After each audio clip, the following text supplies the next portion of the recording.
Welcome back to Rohrich Knose podcast, helping you become a better and more informed you. Hi, I'm Dr. Rohrich. I'm in Dallas, Texas.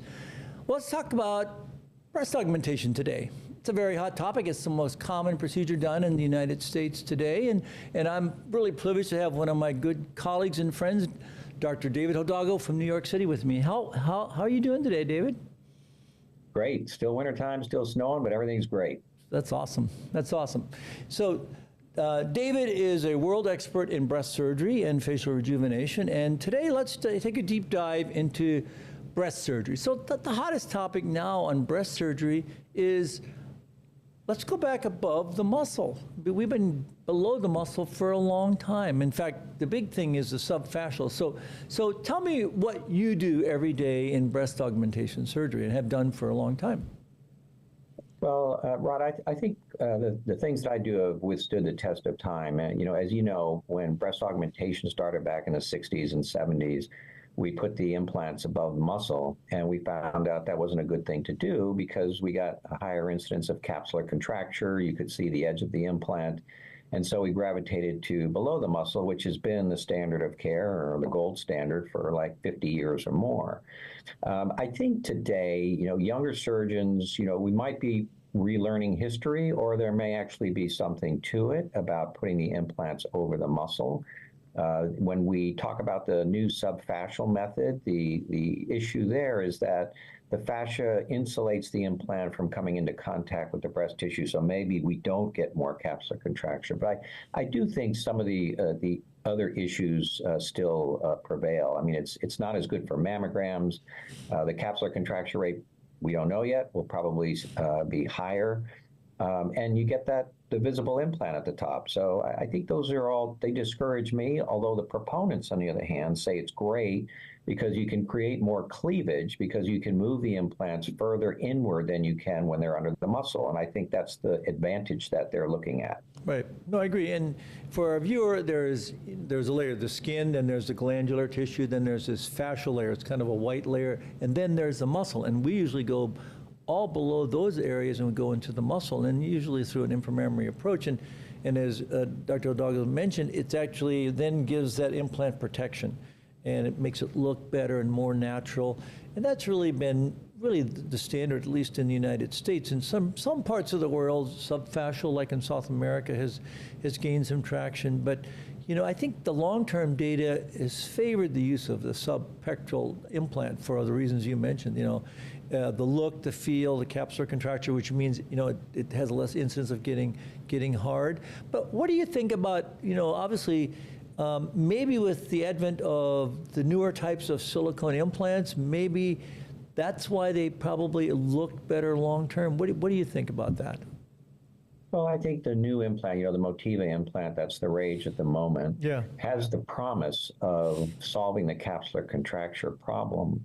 But there are other issues that could come up. For example, with the Motiva implants, if it doesn't make a thick enough capsule to develop a contracture, the capsule's so thin that the implant can drop down because there's not enough scar tissue to hold it up, number one. And number two, when you put these implants in front of the muscle, you can't really control how far inward they go. And sometimes you can have a situation that we call symastia, where the implants are actually touching in the middle. Right. And that has to be repaired surgically. So it's not a panacea that's going to change the way that we do things. Yeah, and I know there's new implants, and Motiva's one. It's just got approved by the FDA. It's got some reasonably good science, and it's been classified, even though it's microtexture, it's been classified as a smooth type implant. And time will tell. As you know, you need 10-year data on any implant. We've learned that the hard way from the 90s implant crisis. So, I think it's good to look at it, see what happens. But, so many times with breast implants, like you mentioned, we've reinvented the wheel. Above the muscle, below the muscle. Now we're going above the fascia, or below the fascia. So I don't know where we're going to end up. But, the key is you want to have a patient that has a natural-looking breast and a natural-looking result. And I think that's the gold standard. So tell us also about, with the new implants, what's the longevity? We used to say 10 years, you got to take them out. That's no longer true. Tell us, what do you tell your patients about implant longevity? Obviously they're man-made. Well, that's a great question, Rod, and I think there's a lot of misperception. Patients, number one, are surprised to hear that implants have to be replaced and that they're not forever. And I've been in practice long enough to see how long these implants really last, and I can tell you that. As a rule of thumb, silicone implants are generally done by 10 years. They've either the shape has morphed a little bit, so aesthetically it's not as good because they have these very subclinical capsules that aren't capsules per se. And On the other hand, saline implants seem to last twice as long. I have so many patients who come back 20 years later. They did it when they were very young. Now they come back to get their eyes done. And it looks like we did their breast augmentation yesterday. So there definitely is an endpoint, a finite endpoint with silicone that's much sooner than saline implants. I just saw a saline implant patient that was 25 years, and I'm doing her facelift. And you're right. She looks amazing. Has no capsules, beautiful shape and contour, and she's had a moderate amount of breast tissue, so it looks fantastic. But what about those that say, now I think with the older type implants, it was probably 10 years, but now there's data, soft data to say that the newer type generation 5 and 6 last longer, 15, 20 years. And I think, you're right. After 10 years, things start to happen. Small capsular contracture, some distortion, some displacement. And so what do you say to the people who say, oh, they last 15, 20 years? I mean, they don't last forever, but what do you say to that? Well, Rod, the new ones we don't know because we don't have the longevity, the timeline on it. But the ones that we're using presently, it's about 10 years, and patients, as you know, silicone implants, they don't declare that they're worn out. We have the silent ruptures, as you know, Yeah. and those almost uniformly develop into capsular contractures. And patients are busy living their lives, and their implants are fine. They're not going to be as proactive as we would like them to be in terms of getting MRI scans like at 8 years later to see how the implants are doing. That's very rare. Right. Our patients do it because we send them notices, but it's not routine. Right. No, I agree. And today mammogram is not adequate. Mammogram with a high resolution ultrasound is a little more accurate. It's kind of a good screener, and I think that's what people should do. And then there's certain plastic surgeons that actually do ultrasound in their office that actually is a little bit of, also has a little more sensitivity. So what do you think is next in the implant era for breast augmentation? Rod, I don't think there's something revolutionary that's going to happen. I think it's going to be an evolutionary change in which the implants continue to get better. And I think the Motiva is probably the first one on the block that has the promise of actually having a surface that hopefully doesn't cause rare ALCL problems, but yet licks the capsular contracture problem.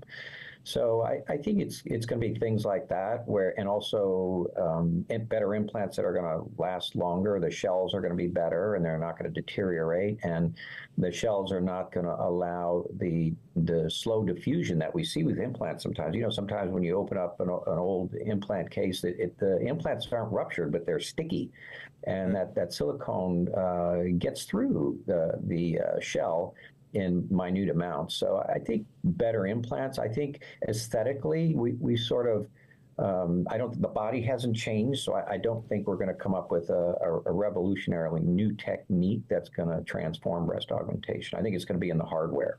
Yep. No, I agree. And I think we've kind of refined, a lot of the biofilm, the sterility, and really having a true no touch. And I think that's actually been very beneficial. So I agree. So for the consumer that's looking to get a breast augmentation, what are your 3 take-home points, David, that you'd like to share with them on breast augmentation today? Well, I think number one, I would recommend that our patients realize that this is not a one-time event, and that if you sign up for implants, it's a lifelong maintenance issue. And again, we like saline because it'll decrease the intervals at which you have to change them, but it's not like down the road you can just take them out and go back to where you were. So point number one is it's a lifetime commitment, and you have to be comfortable with that. I think point number 2 is you want to be reasonable and not do something that it doesn't make sense with your anatomy. To arbitrarily say you want to be a full C or a D cup and your breast footprint won't handle that. So you have to be reasonable. And I think number three is you wanna vet your surgeon. You know, you don't want to just have an Instagram surgeon. It's best to, you know, if you have a friend who's had it done and they had a good experience, start there. Make sure your surgeon's board certified, and do your homework in that regard, because that's probably the most important thing. Yep, no, I agree. It always starts and ends with the surgeon, and giving you good advice, and find a true expert in breast surgery. And that's really what you should do your homework, and the homework really rests with you as a consumer. And then choose one or two a real board certified plastic surgeon, and go see them, and you'll be amazed. And hopefully you'll end up with somebody like Dr. Hidalgo, who's a rock star. So David, thank you again. Wise words from an amazing plastic surgeon in New York City. Go see him and follow him on Instagram, and you'll be amazed. So thank you again for sharing your thoughts and wisdom with us, and stay warm. My pleasure, Rod. Glad to be with you. You bet. Take care. Till next Bye-bye. time, helping you become a better and more informed you.